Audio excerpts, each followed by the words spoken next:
So nung lahat, so ngayong hapon ay andito ko ngayon sa Hagna. So ngayon papakita ko sa inyo yung isa sa pwede ninyong lapitan pagdating ng charge dito sa laundromat. So maganda pag kayo ay mga e-bike user, lalong lalo na sa lugar dito sa Hagna, ay maganda dito na po iwan kung sakaling maalanganin kayo sa biyahe at palubat na. Mas maganda is dito na po iiwan kasi safety po dito, kasi may gate pa.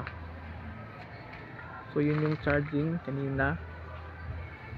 So maganda, meron pang drone. So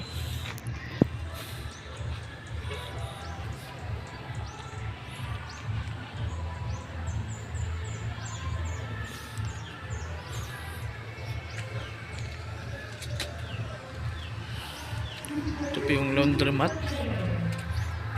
Init tayo.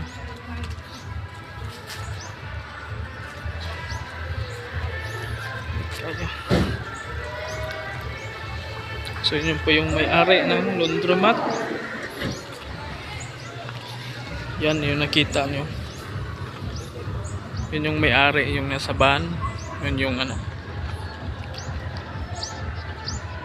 So ito yung John Pags Laundromat. So available po to.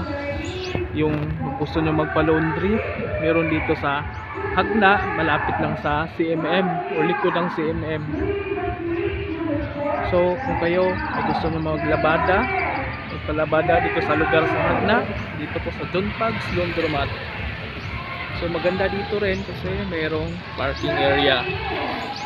At the same time, meron silang buhol vehicle rental sa mga mag-aabang, lalong-lalo na pag kayo ay lugar sa Hagna na naghahanap ng renta ng van. Meron dito sa lugar na to sa Hagna. So ito yung contact number nila, at pwede kayo mag-charge dito ng e-bike kung sakaling gusto nyo mag-charge ng e-bike pag kayo ay nalubatan dito sa Hagna. Kung kayo ay mga lugar sa Duero, Dindolman, kung saan man dito part sa Bohol na mas malapit sa Hagna, kung gusto nyo mag-charge kasi nalubat na yung e-bike nyo, pwede kayo mag-charge dito kasi napaka-safe, kasi merong area talaga na pwede kayo mag-charge. So John Pags Laundromat.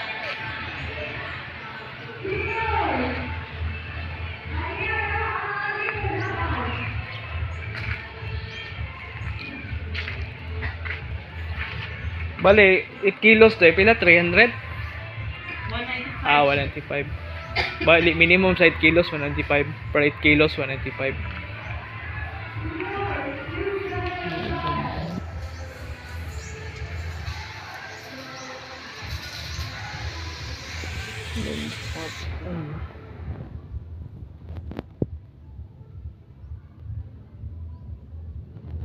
So, ito yung aking e-bike.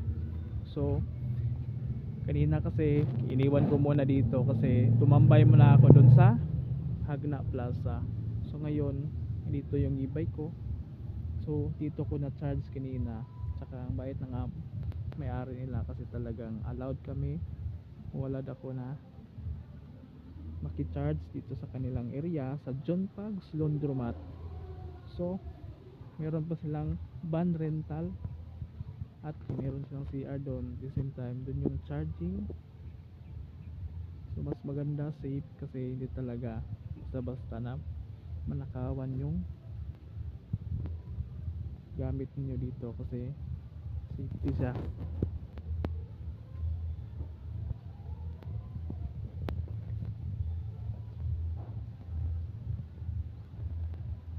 So ngayon ay pauwi ako papunta sa bukid dun sa amin sa Buktol, Hagna, Bohol.